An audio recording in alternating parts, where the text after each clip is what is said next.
This is Janetta. And I'm telling you, girl, man, woman, you as a child of God, let's just say a child of God, born by the blood of Jesus, where the weapons of your warfare are not carnal, but they're mighty for pulling down strongholds. Look at this video, because this young lady has been married for 6 years.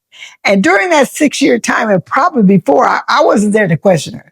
But I would question her. Was he messing around? Was he seeing other women when you got married to him and you thought that he was not going to do it anymore since he married you, and you married him, you were in love with him, and you held on to him regardless of what he's doing? So now in 6 years, you're tired of it. You're tired of him messing around. You're tired of him cheating on you. You're tired of him spending time with other women and not spending time with you. You're tired of that. So let's look at what you're saying. Let's look at what you need to do. And you have those two beautiful children standing by you, and that's their daddy. They know nothing about his cheating. He has not cheated them. It's you and him, between you and him. But whatever you decide, they're going to have to suffer the consequences.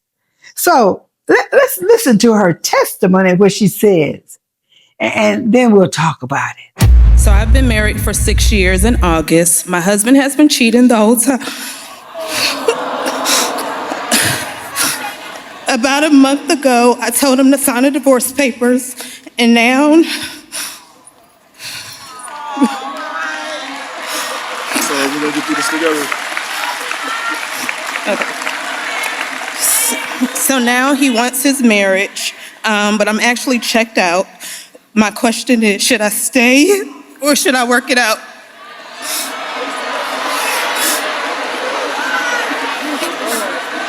You got married for a reason. I'm assuming you honored yours, but he did not. And you have the ground sleeve. When I say this, I'm not being insensitive. So please listen to me. It's great that you're going through this now. These your daughters? They are. Sometimes we have to be tried by fire, and then we come out shining exactly how God wants us to. For those two babies that's standing beside you right now, I know it hurts, but I guarantee you in the next year, when you walk away from what God has tried to protect you from, everything that he promised you is going to start pouring in your lap. But he got to get certain people out the way. Now that you've heard what she said, well, I'm going to tell you something. In her getting teaching, her girls are getting teaching too. So why did they suffer? Because God's trying to teach her something. And she's a young woman, beautiful. She's going to want a relationship. The reason why she's going through torment, because she really doesn't want to give him up, but she's tired of putting up with what he's doing. But let me explain something to you about relationship, husband and wife relationship. If it's your boyfriend, you do not have this authority. Don't even try it. But once a man says to you that he wants you to be his wife, he surrenders to you.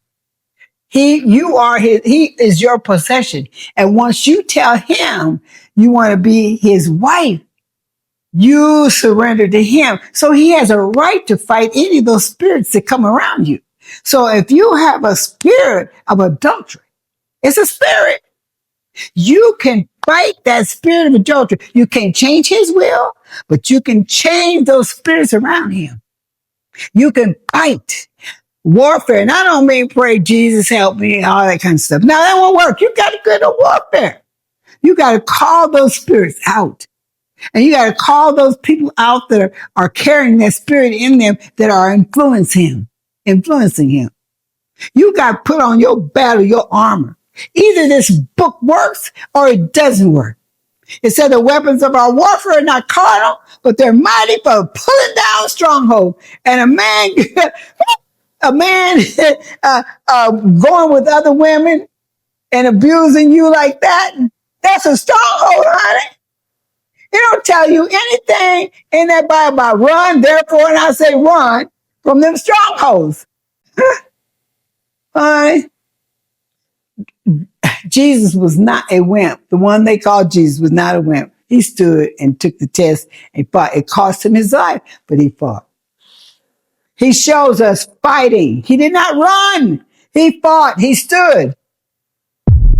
He said the weapons of our warfare are not carnal, but they're mighty for the pulling down of stronghold. When are we going to start telling these young people to pull that stronghold down? And this is what I'm going to advise you. If your husband's messing around, taking that thing that belongs to you and putting it in other places, this is one thing I want you to do. And he comes home and wants to talk to you. You get that healing oil and you wash it, clean it off, get that healing oil. And if you believe it, talking, speaking in tongues, praying in the spirit, pray in that spirit and put that oil on that. You put it on it and cast any influence of devils that can be on that thing. You make it so that nothing can bother you and contaminate you because you believe. And if he wants to have sex with you, and I doubt if he will, after that, you're protected. Sanctify his stuff. Sanctify it. Sanctify it. Girl, I wouldn't tell you something I didn't do. Okay. Hey, if you don't agree with me, let me know. Talk to me. Write me. Comment. Share. But fight. You fight and make a stand. You fight and make a stand. You got two big babies. You got reason to fight. Those girls need their father. Yeah. You make a stand. Now, if you want to give up your household, then give it up. But if you want to make a stand and fight for it, yeah, you got weapons. But you need to talk to people that really believe in the power of the Most High. You got to talk to people that really believe. They have put their armor on and they have fought. They have not run from nothing. I don't believe in running. All right. Talk to you later, sweetheart. Take care. Yoo-hoo. Hey, this is Jamila, and you're watching Africa Speak.